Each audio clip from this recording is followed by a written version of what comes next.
बिस्मिल्लाहिर्रहमानिर्रहीम। अस्सलाम वालेकुम। एक्सप्रेस स्पोर्ट्स पेज में मिर्जा इकबाल बेग एक्सप्रेस न्यूज के नाजरीन को खुशामदीद कहता है। अब आइंदा माह क्रिकेट ही क्रिकेट होगी और बल्कि आइंदा 2-3 महीने तक रमजान मुबारक के दरमियान भी सुना है कि मैचेस होंगे, क्योंकि न्यूजीलैंड की टीम जो है वो अप्रैल में पाकिस्तान आएगी। तो क्रिकेट ही क्रिकेट है और क्रिकेट के हवाले से फिर एशिया कप पर सबकी नजरें मरकूज है जो सितंबर में होगा।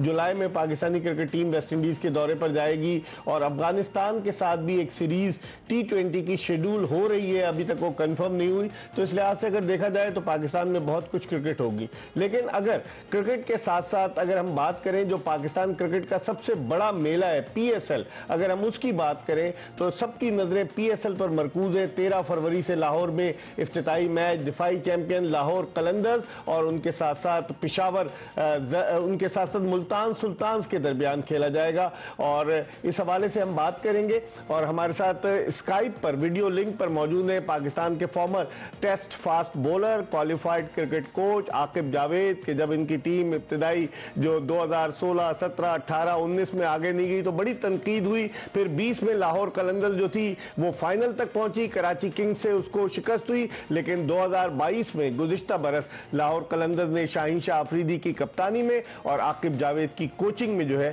वो ये टूर्नामेंट जीतने का एजाज हासिल किया। आकिब जावेद से हम गुफ्तगू के सिलसिले का आगाज करेंगे और इससे पहले कि हम मजीद आगे की तरफ बढ़े, आकिब जावेद हमारे साथ मौजूद है, पाकिस्तान के फॉर्मर टेस्ट फास्ट बॉलर, 1992 के वर्ल्ड कप की फातेह टीम के रुकन। इनसे बात करते हैं। अस्सलाम वालेकुम आकिब। वालेकुम अस्सलाम, कैसे हैं? मैं बिल्कुल ठीक हूँ। आकिब ये बताइए तैयारियां क्या है, पहले तो तैयारियों के हवाले से बताइए अपनी जो PSL की तैयारी है। देखिए उस सिलसिले में एक तो आपको पता है क्लास ऑफ 22 पिछले जून से वो ट्रेंड हो रही है और उसमें हमने 5 लड़के सिलेक्ट किए जो 20 का स्क्वाड होगा। तो इसलिए वो तो रेगुलर उनकी प्रैक्टिस हो ही रही है। लेकिन 4 तारीख से हम लाहौर में कैंप लगा रहे हैं अपने हाई परफॉर्मेंस सेंटर में, जिसमें तकरीबन सारे प्लेयर्स जो लोकल है वो होंगे, कुछ फॉरेन प्लेयर्स भी आ जाएंगे। तो अच्छा हमें टाइम मिल जाएगा अगर 4 से 13 तक, तो 10-11 दिन की जो एक एंगेजमेंट है वो काफी अच्छी रहेगी प्लेयर्स के लिए, क्योंकि मोरलेस टीम तो हमारी वही है, कोर वही है जो पिछले 2-3 साल से हमने डेवलप की है। कुछ लोग ही है जो फॉरेन प्लेयर्स 1-2 चेंज हुए हैं, उनके लिए होने का उनको मौका भी मिलेगा।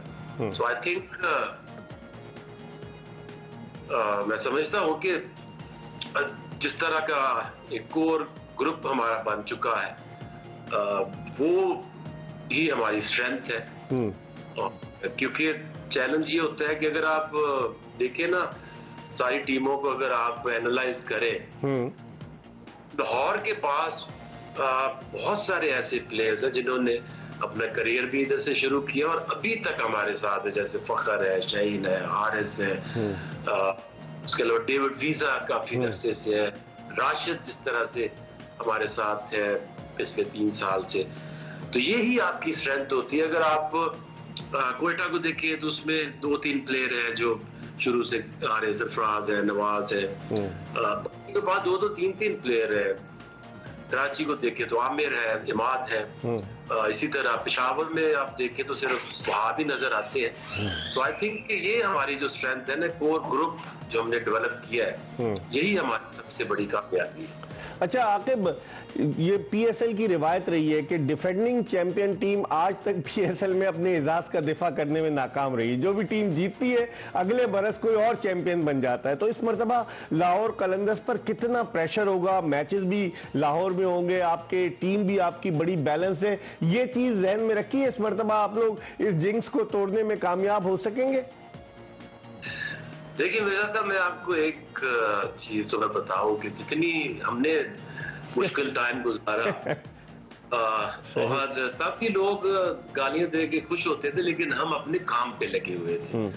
और मैं आपको एक चीज बताऊं, पिछले दिन मेरे से किसी ने पूछा कि ये पाकिस्तानी टीम है ये कैसे सही होगा, तो मैंने कहा देखिए लोग स्पोर्ट्स को स्पोर्ट्स की तरह लेते हैं और अपने रोल को सिर्फ प्ले करते हैं, छोटे छोटे रोल होते हैं। मैंने तो ये भी देखा कि जो स्कोर कर लेता है, जो विकेटें कर ले लेता है, वो कोच की शुक्रिया अदा कर रहे होते हैं। लेकिन हमारे बिल्कुल ये कल्चर नहीं है। हमारा काम है, मेरा एज कोच काम ये है कि ड्राफ्ट में एक अच्छी स्क्वाड बनाए, फिर एक अच्छी ऑप्शंस कैप्टन को दे, और हार हमारी, जीत जो है वो कप्तान की और टीम की।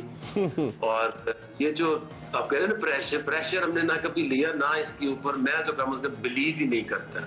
ये एक स्पोर्ट्स है और इसको आप पैशन से खेले, लोगों के लिए चैलेंजिंग क्रिकेट खेले, लोग एंजॉय करें, हार हो जीत हो, ये तो इसमें मैं बिल्कुल उस तरह से नहीं सोचता कि इसमें दुआएं डाल लो, इसमें पता नहीं क्रिटिसिज्म करो तो गुस्सा उसमें डाल लो। स्पोर्ट्स है, स्पोर्ट्स को सिर्फ स्पोर्ट्स की तरह रहने दे तो बेहतर है। सही। आपके पास आपकी बड़े अच्छे प्लेयर हैं, हैरी ब्रुक, वो आपके यहाँ से खेला और फिर उसने इंग्लैंड की जानिब से क्या परफॉर्मेंस दी। टिम डेविड जो है वो ऑस्ट्रेलियाई टीम में चला गया। राशिद खान तो है ही दुनिया का भी, उसने 500 T20 की विकेटें मुकम्मल की। कॉम्बिनेशन फखर जमान है, शाहीन शाह अफरीदी है। क्या इस दफा भी आपने बेन और डेविड वीजा का आपने जिक्र किया, बेन डकेट तो नहीं है वो, बेन डंक, वो आपकी टीम में इस मरतबा तो नहीं है? नहीं, इस दफा नहीं है। देखिए जो लास्ट ईयर फाइनल खेली थी टीम, उसमें हफीज चेंज हुए और उनकी जगह हमने सिकंदर रजा जो जिम्बाब्वे का वो लेकर आए हैं। समित पटेल नहीं होंगे, उनकी जगह पे लियम डॉसन है। तो मैं समझ कि पिछले साल से भी हमारी ज्यादा बैलेंस्ड साइड है। देखिए जिस टीम के अंदर राशिद खान बॉलिंग कर रहा हो, सिकंदर रजा ने जब से अपना एक्शन चेंज किया, बहुत जबरदस्त बॉलिंग स्पिन बने हैं, लियम डॉसन आपके पास हो, तो ये तीनों टाइप के आपके पास स्पिनर्स हैं। फास्ट बॉलर्स तो मैं समझता हूँ कि किसी नेशनल साइड के इतने अच्छे फास्ट बॉलर नहीं हो सकते जिस तरह से हमारे पास है। शाहीन है, हारिस है, जमान है, दिलबर अब फिट हुए हैं, वो बहुत जबरदस्त ऑप्शन है। तो डेविड वीजे हमारे पास है as all rounder. So I think अगर आप नामों पे जाएं, कॉम्बिनेशन पे जाएं, तो सबसे बेहतर लाहौर की टीम है। और टूर्नामेंट ना एक नए तरीके से शुरू होता है। हम 13 तारीख तक चैंपियन है, उसके बाद सब बराबर हो जाएंगे। और ये इसमें जो खूबसूरती है ये फ्रेंचाइज क्रिकेट में, इसमें कोई जिम्बाब्वे या ऑस्ट्रेलिया का फर्क नहीं होता। जैसे कि बांग्लादेश या इंग्लैंड में जितना फासला है, सारी साइड होती हैं, उसमें डिपेंड करता है कि किसके प्लेयर पूरे के पूरे फिट रहे, एंड तक खेले, फॉर्म कौन है। बट अगर आप ऑप्शंस और कॉम्बिनेशंस की तरफ जाएं तो हमारे पास प्रॉपर जो 6 बॉलर्स हैं जो इंटरनेशनल लेवल बॉलर। सही। तो ख्याल है कि जिसकी बॉलिंग अच्छी होती है, स्ट्रांग होती है, उसके टूर्नामेंट जीतने के ज्यादा चांसेस हो जाते हैं। ठीक है, आकिब जावेद आप हमारे साथ रहिएगा, पाकिस्तान के फॉर्मर टेस्ट फास्ट बॉलर और लाहौर कलंदर्स के डायरेक्टर कोचिंग आकिब जावेद हमारे साथ मौजूद हैं। प्रोग्राम में एक ब्रेक ले रहे हैं और ब्रेक के बाद जब वापस आएंगे तो आकिब से मजीद बात करेंगे कि लाहौर कलंदर्स के जो होम और अवे की बेसिस पे जो मैचेज हैं, लाहौर कलंदर्स के कुछ मैचेज लाहौर में भी है, उसका इनको कितना एडवांटेज रहेगा। जल्दी आपको दोबारा ज्वाइन करेंगे। Stay tune to Express news.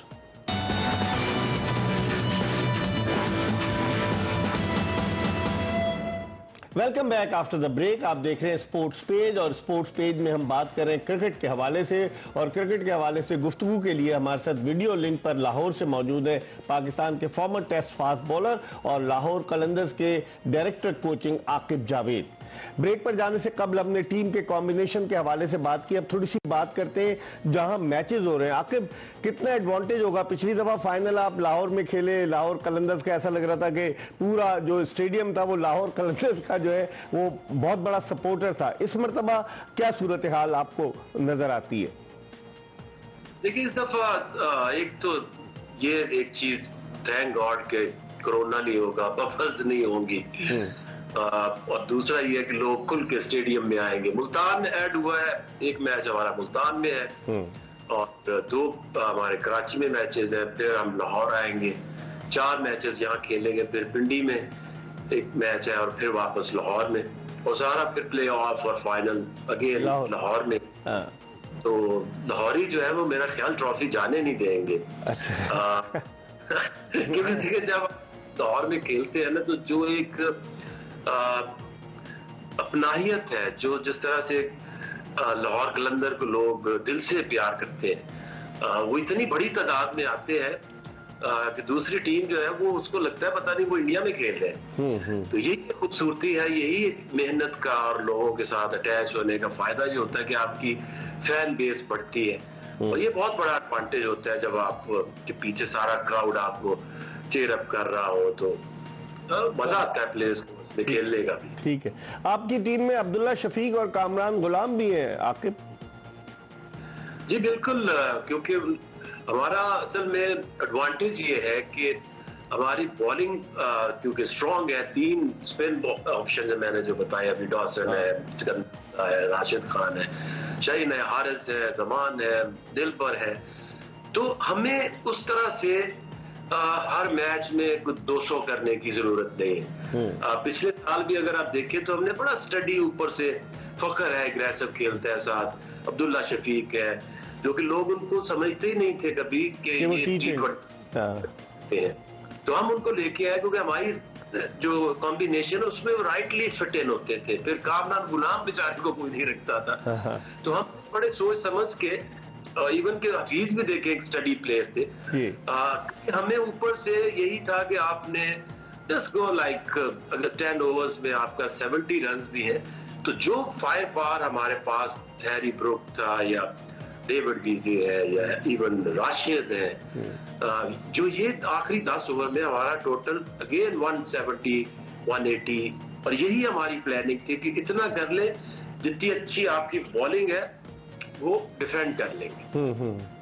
अच्छा आकिब, जिस तरह से आपने बात की, बॉलिंग तो लाहौर कलंदर्स की बड़ी तगड़ी है, लेकिन शाहीन शाह अफरीदी की फिटनेस के हवाले से बताइए, क्योंकि वो जब खेले वहाँ ऑस्ट्रेलिया में, फिर उसके बाद वो अनफिट हो गए, अब उनकी फिटनेस का क्या हाल है? क्योंकि मेजर टूर्नामेंट है, उनकी मौजूदगी, उनका फिट होना बहुत ज़रूरी है। फिटनेस का क्या हाल है? फिर फ़खर जमान ने तो अभी अपनी फिटनेस शो की, जो वनडे सीरीज़ हुई न्यूजीलैंड के खिलाफ, तो आप शाहीन शाह अफरीदी की फिटनेस के हवाले से बताइए।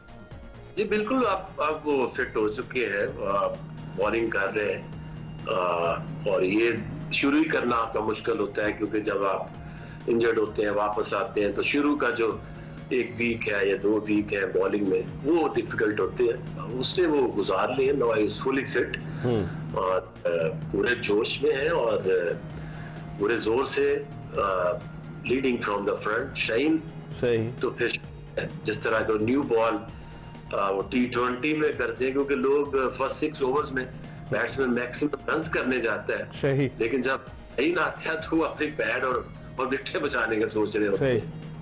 आकिब, आपकी जिस तरह लाहौर कलंदर जो फ्रेंचाइज है, आपने खुद कहा कि लाहौरी जो है वो बड़े जोश और जज्बे के साथ आते हैं।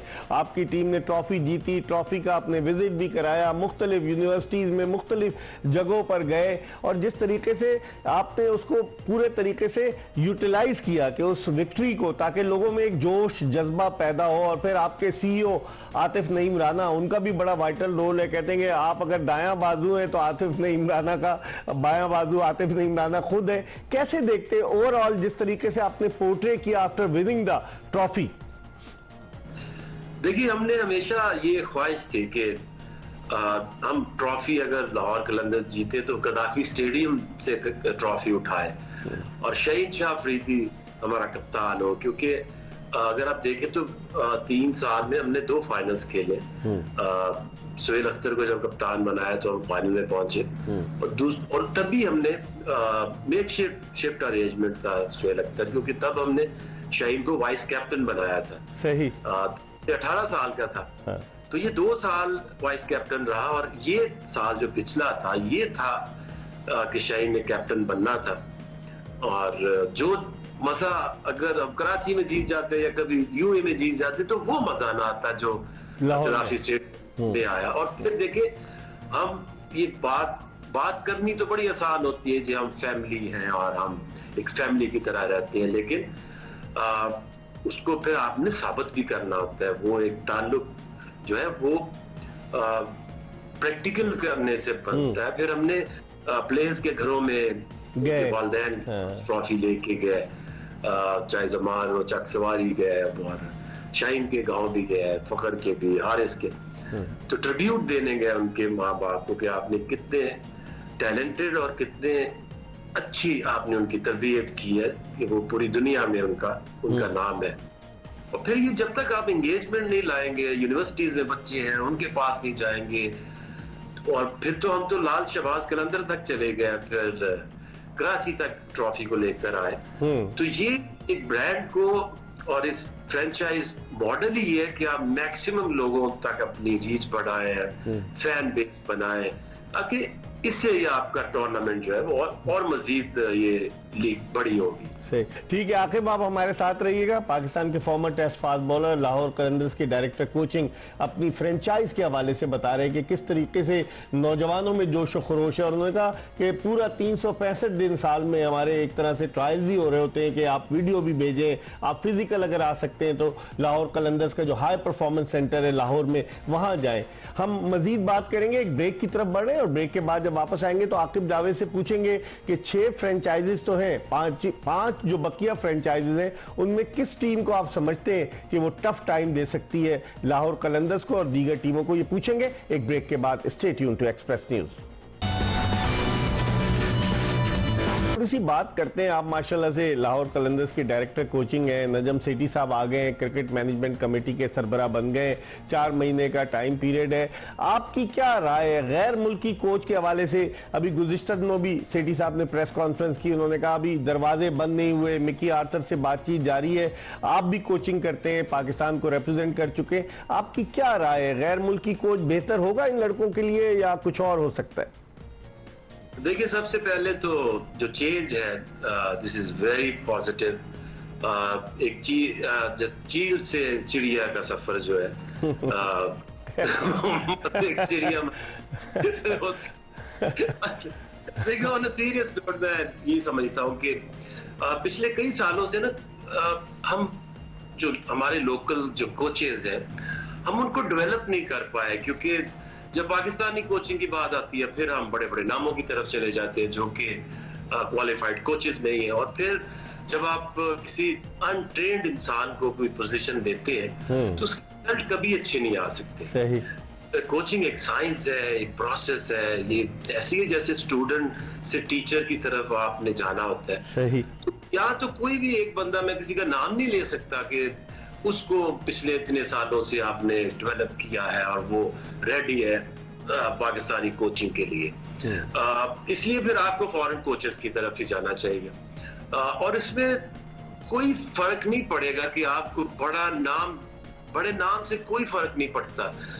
सेठी साहब को ये चाहिए कि जो काउंटीज के कोचेस है या स्टेट कोचेस ऑस्ट्रेलिया के या साउथ अफ्रीका या न्यूजीलैंड, उनसे प्लान मंगवाएं, उनसे ये पूछें कि कौन पाकिस्तान क्रिकेट को अच्छी तरह समझता है और इससे आगे कैसे हम अपने आप को बेहतर कर सकते हैं। उनके प्लान मंगाए, जिसका प्लान अच्छा है उसको रखें। इस नाम से कोई फर्क नहीं पड़ता, आप चाहे डग आउट में चाहे विव रिचर्ड बैठा है या चाहे कोई फर्स्ट क्लास का कोच बैठा है, खेलना तो प्लेयर्स में है। सही। मेहनत जो अच्छी करेगा, जो प्लान अच्छा बनाएगा, जो कि आज ए से लेके जी तक हमने कैसे ये सफर तय करना है, that is important, not the name. सही। तो अब आकिब ये बताइए ना कि हमने माजी में यही हुआ कि जो नेशनल हाई परफॉर्मेंस सेंटर के लोग थे उनको नेशनल टीम के साथ लगा दिया, तो हम तो बना ही नहीं सके ना कोचेज। शाहिद असलम को देखें वो हेड कोच के असिस्टेंट बन गए, मंसूर राना को देखें कि वो पाकिस्तानी टीम के मैनेजर बन गए, यूसुफ को देखिए बैटिंग कंसल्टेंट थे वो पाकिस्तानी टीम के बैटिंग कोच बन गए।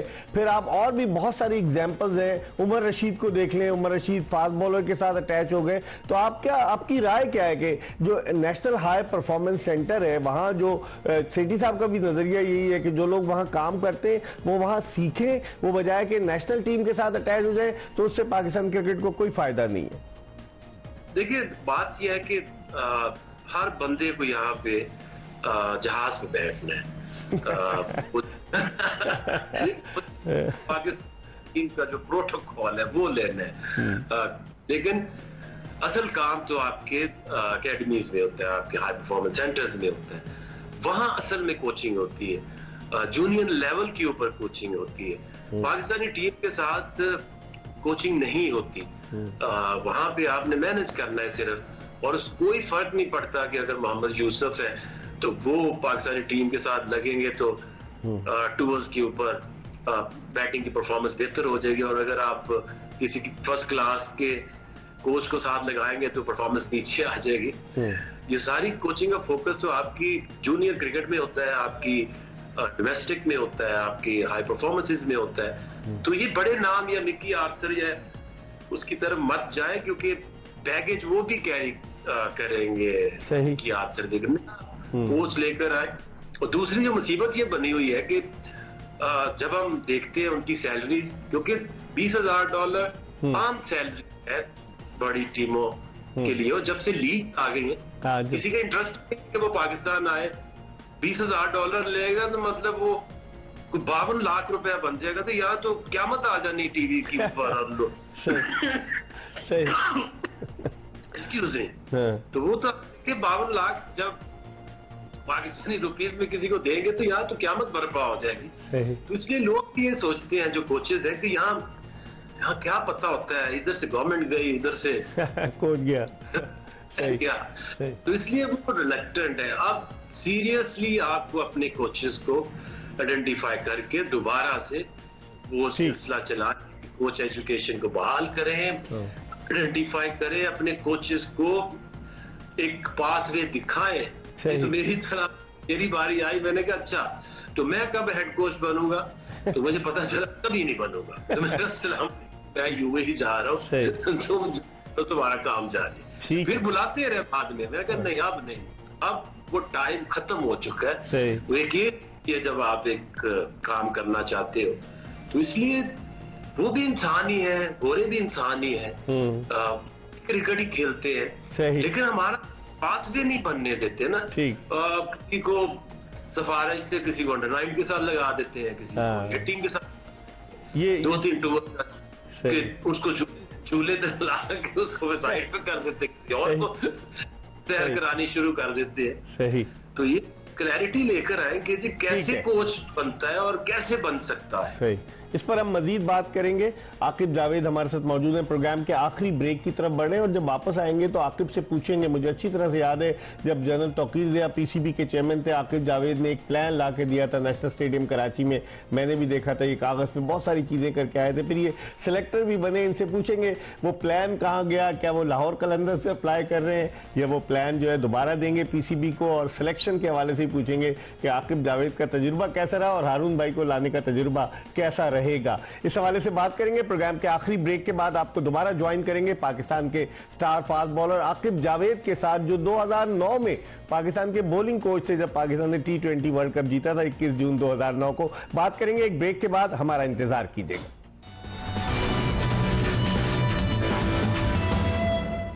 ब्रेक के बाद एक मरतबा फिर खुश आमदीद। हम बात कर रहे हैं लाहौर कलंदर्स के डायरेक्टर कोचिंग, पाकिस्तान के former test fast bowler Aqib Javed से, क्रिकेट के मुख्तलिफ उमूर के हवाले से, जो हमारे साथ वीडियो लिंक पर लाहौर से मौजूद है।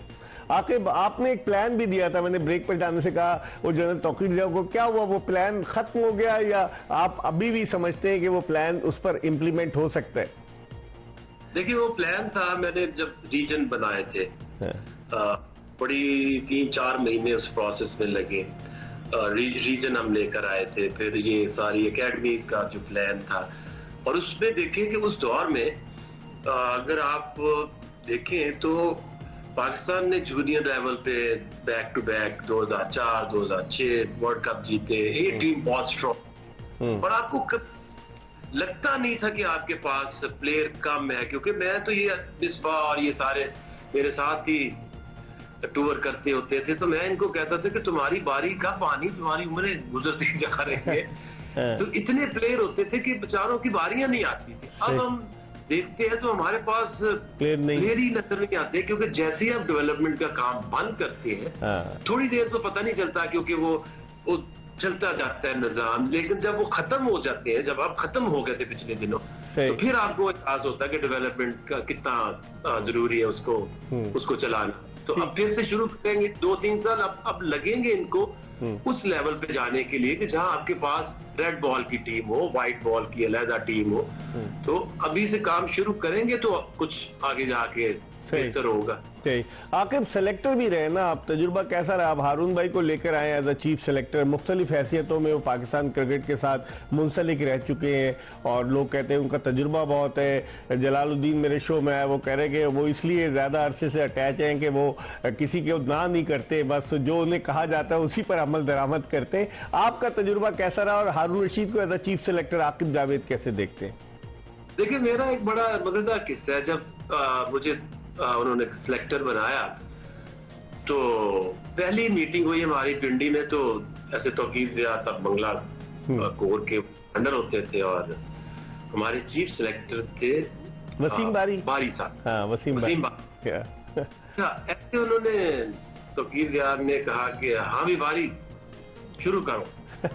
देखो, कहते हैं सर आपसे ज्यादा क्रिकेट कौन समझता है? अच्छा, तुम बात करा तुम, मैंने तो हेलो मैंने ऐसी उंगली खड़ी कर दी, उससे भी 4-5 सिलेक्टर हो गए। वो कहते तो दिया हाँ कि ठीक है। मैं सर ये जो उन्होंने बात की है ना कि आपसे ज्यादा कौन क्रिकेट समझता है, ये चाहे समझे ना समझे, मैं जरूर समझता हूँ कि मुझे आपसे क्रिकेट का बहुत ज्यादा पता है। ये आपने उस वक्त कह दिया। हाँ, तो मैं करते तो फिर मैं एक दो प्लेयर नवीद उल हसन था या एक और इमरान नजीर लतीफ। हाँ, नवीद लतीफ था। हाँ, इमरान नजीर, नवीद लतीफ। यस, आखिरी में खेला भी था थोड़ा सा। तो ग्राउंड से मैं वहां कमरों में बैठे हुए, ये है टैलेंट, इसको आपने सिलेक्ट करना है। अच्छा, मेरा इंटरेस्ट ही नहीं था ना, वो तो जबरदस्ती कहा था नहीं तो सिलेक्शन कमेटी में आ। अच्छा, तो उसके बाद जैसे आपने हारून रशीद की बात की है, लेकिन अगर फ्रैंकली स्पीकिंग, अगर आप सारे क्रिकेटर्स को जानते हैं, एक सिस्टम में चलने के लिए आपका जो एक्सपीरियंस है मैनेजमेंट का वो लाजमी है। क्योंकि कितने प्लेयर आते हैं जो ग्राउंड से सीधे, अगर आप उनको उन्होंने कोई काम ना किया हो, ऑर्गेनाइजेशन में काम ना किया हो, ट्रेनिंग ना की हो, तो वो चलते 2-4-6 महीने हैं। वो चाहे वो चीफ है, चाहे कोचेज है, चाहे अभी रमीज राजा को अब बना के देख लिया ना आपने चेयर में, क्योंकि का क्रिकेटर्स का मैनेजमेंट से या आम बंदे की जो जिंदगी है उससे कोई ताल्लुक ही नहीं होता। ये कभी कामयाब नहीं होते और इनमें बहुत कम लोग सिस्टम। इकबाल कासिम चल सकते हैं, बैकग्राउंड के नेशनल बैंक में इतनी देर ऑर्गेनाइजेशन में काम किया।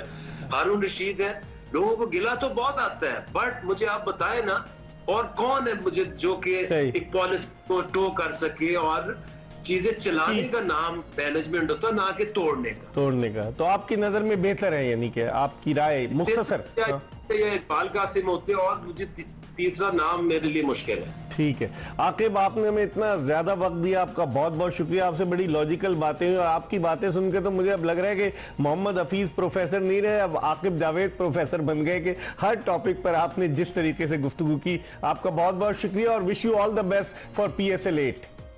आकिब जावेद की गुफ्तगू आपने मुलाहिजा की। इसके साथ ही आज की एपिसोड अपने इख्तिताम को पहुंची। इंशाअल्लाह अगर जिंदगी ने वफा की तो अगले शो में फिर आपकी खिदमत में हाजिर होंगे। मिर्जा इकबाल बेग और एक्सप्रेस न्यूज की पूरी प्रोडक्शन टीम को इजाजत दीजिए। अल्लाह हाफिज।